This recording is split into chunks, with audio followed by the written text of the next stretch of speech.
Bayangin, waktu kamu tidur ngorok kayak traktor, ada satu organ kecil di tubuh yang masih lembur 24 jam nonstop, namanya hati. Si manajer super sibuk yang tiap hari nyaring racun dari gorengan dan minuman manis. Berusaha keras nyimpan energi buat tubuh loh, sampai nggak istirahat tetap kerja keras walaupun kamu sering begadang.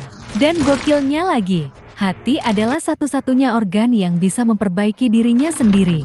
Jati bro, sebenarnya pahlawan paling kuat di tubuh manusia itu bukan otak atau otot, tapi hati kecil yang diam-diam kerja tanpa pernah minta libur, tanpa minta digaji. Sementara kita baru bangun pagi aja udah minta kopi lah, gorengan lah, kadang udah error duluan. Jati mulai sekarang jangan terlalu jahat sama hati lo bro.